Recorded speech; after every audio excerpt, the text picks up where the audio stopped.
Assalamualaikum warahmatullahi wabarakatuh. Sahabat setia Radio Suara Sidoarjo, terima kasih. Dalam kesempatan ini izinkan saya menyampaikan ucapan terima kasih, sekaligus saya bersyukur bisa menyampaikan apa yang akan saya sampaikan di Radio Suara Sidoarjo ini. Dalam kesempatan ini saya menyampaikan atau menyampaikan ucapan puji syukur kehadirat Allah Subhanahu wa taala karena saya Suprapto SPD MPD yang lahir 61 tahun yang lalu, alhamdulillah dipilih oleh Allah, salah satunya dijadikan guru. Tentu saja tidak semua manusia, tidak semua makhluk Allah itu dipilih untuk menjadi guru. Nah, panjang sejarahnya, riwayatnya saya menjadi guru. Ya, awalnya tamat di SPG Negeri Sidoarjo tahun 1979. Sebetulnya tamat tahun 1978 karena ada perpanjangan, yaitu waktu itu ada tes diagnostik sehingga ada perpanjangan setengah tahun, akhirnya kami lulus tahun 1979. Nah, dalam mengikuti pembelajaran di SPG, tentu saja kami tempuh karena rumah saya dari Krian, itu pakai sepeda angin, bareng-bareng bersama teman-teman, ya. Dan banyak juga pertanyaan, mengapa kok sekolah SPG, ya. Saya jawab dengan tegas, saya kepingin jadi guru. Saya ingin cepat bekerja. Karena saya kepingin untuk meringankan beban orang tua. Karena orang tua sudah pensiun. Sudah pensiun sehingga untuk membiayai saya, tentu saja perlu ada spot atau perlu ada saya sendiri yang harus bisa membantunya. Sehingga kami pilih sekolah SPG. Nah, di SPG juga waktu bersekolah ada pertanyaan dari guru saya SMP.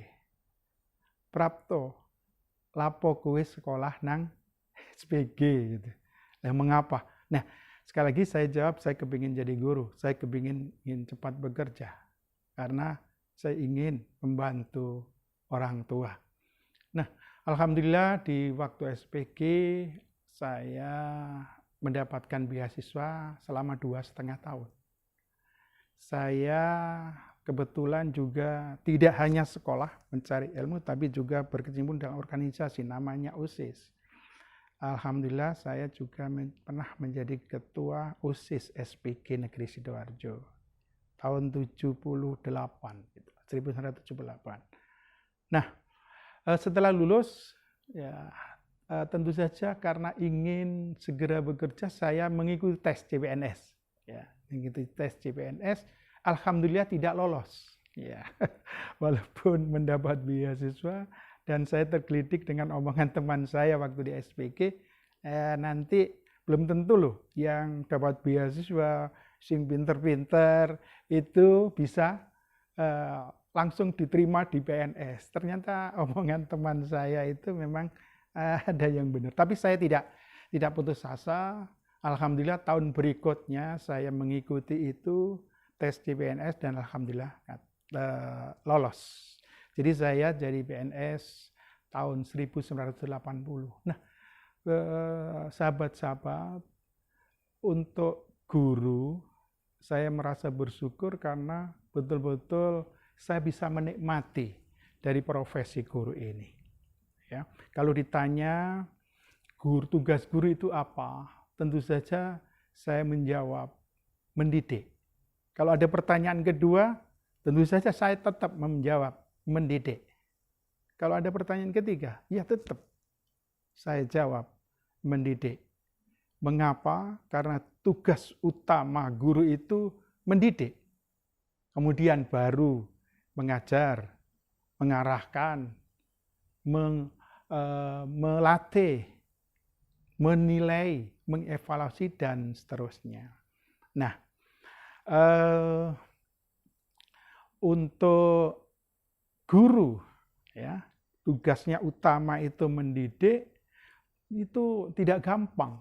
Jadi tidak gampang karena itu ada hubungannya dengan moral, dengan akhlak, ya.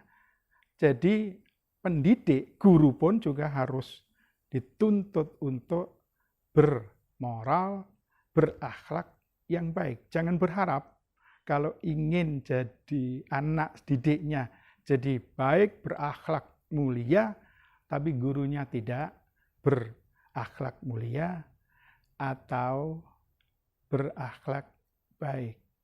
Nah, untuk itu guru itu harus mengutamakan pertama mendidik. Jangan mengerjakan yang lain sebelum betul-betul mendidik ini diprioritaskan. Berikutnya, guru yang baik itu harus mempunyai atau memahami kompetensi guru. Sesuai dengan Permendikdas nomor 16 tahun 2007 yang tentang standar kualifikasi akademik dan kompetensi guru. Jadi guru itu harus S1 atau Akta 4, harus itu. Jadi kalau ada guru yang belum S1 atau Akta 4, tentu saja ini tidak layak. Ya. Kemudian 4 kompetensi, itu kompetensi yang pertama adalah pedagogik. Artinya guru itu harus betul-betul paham tentang karakteristik siswanya, kemampuan siswanya, perencanaan pembelajaran, kemudian melaksanakan pembelajaran, mengevaluasi dan mengembangkan kemampuan siswanya. Itu pedagogik. Ya. Kemudian berikutnya kompetensi kepribadian. Kompetensi kepribadian ini harus dimiliki oleh seorang guru, tentu saja berbeda dengan kepribadian profesi yang lain. Ya. Jadi guru itu harus arif bijaksana, wibawa, kemudian menjadi teladan, disiplin, dan sebagainya. Jujur, nah itu kompetensi kepribadian. Berikutnya kompetensi yang ketiga adalah sosial. Jadi seorang guru harus bisa mampu berkomunikasi atau berinteraksi dengan siswa, dengan guru yang lain, dengan orang tua, warga masyarakat sekolah, ini dengan baik. Ya. Nah, untuk itu ada istilah ajining diri saka lati, ajining raga saka busana. Jadi guru harus memperhatikan itu. Ya. Ini dalam kompetensi sosial.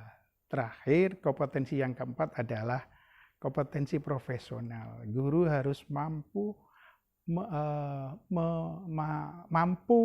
dari materi pembelajaran yang sesuai dengan yang diampu. Jadi harus menguasai materi yang harus diampu sesuai dengan profesinya itu. Ini barangkali keempat kompetensi.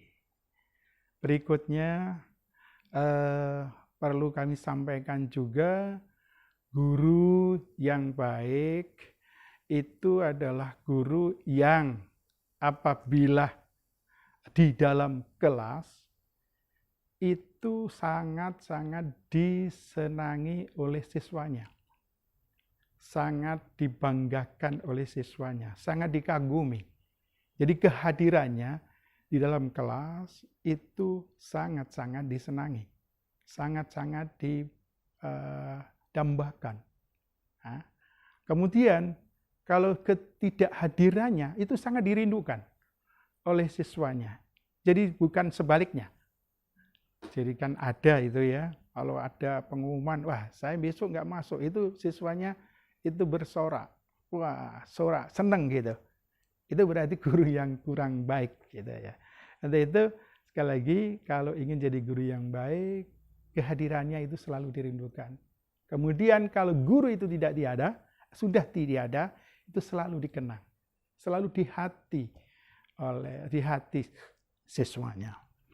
Nah, berikutnya seorang guru yang baik itu juga harus mengamalkan ajaran Ki Hajar Dewantara. Jadi ing ngarsa sung tulodo, ing madya mangun karso, tuturi handayani.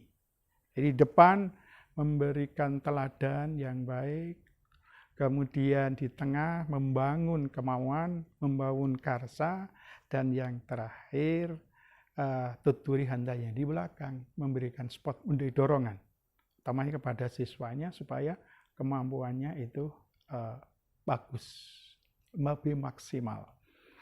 Sahabat seluruhnya, alhamdulillah saya bisa merasakan nikmatnya jadi guru.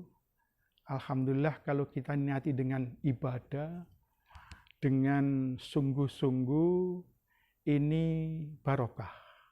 Insya Allah barokah.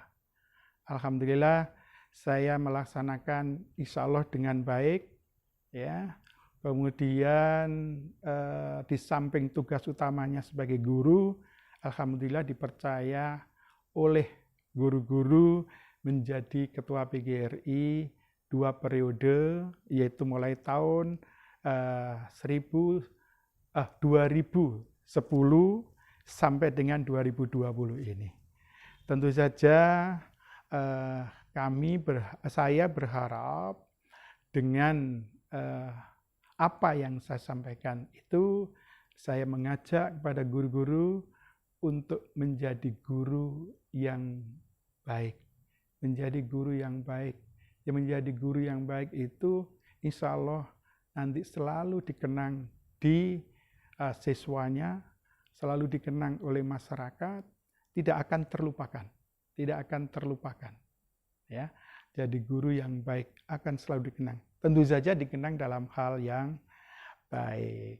Alhamdulillah peran dan tugas guru itu mulia. Menyiapkan generasi bangsa, menyiapkan masa depan bangsa. Seperti yang terjadi di Jepang pada waktu Jepang dibom oleh Amerika, kota Hiroshima dan Nagasaki dibom pada tanggal 4 dan 6 Agustus 1945, Kaisar Jepang itu langsung menanyakan, ada berapa guru yang tersisa? Nah, mengapa? Karena untuk membangun kembali Jepang, itu agar bisa bangkit, bisa maju, dan ternyata sampai sekarang Jepang itu juga menjadi salah satu negara yang maju di dunia ini. Untuk itu, mari saya mengajak guru-guru menyiapkan generasi bangsa ini agar ke depan bangsa kita lebih baik, bangsa kita lebih maju, sehingga nanti Indonesia bisa bersaing di dunia internasional. Ya. Itu harapan saya. Sekali lagi, mudah-mudahan kita menjadi guru yang baik, sehingga bisa punya andil besar terhadap nasib bangsa mendatang. Terima kasih.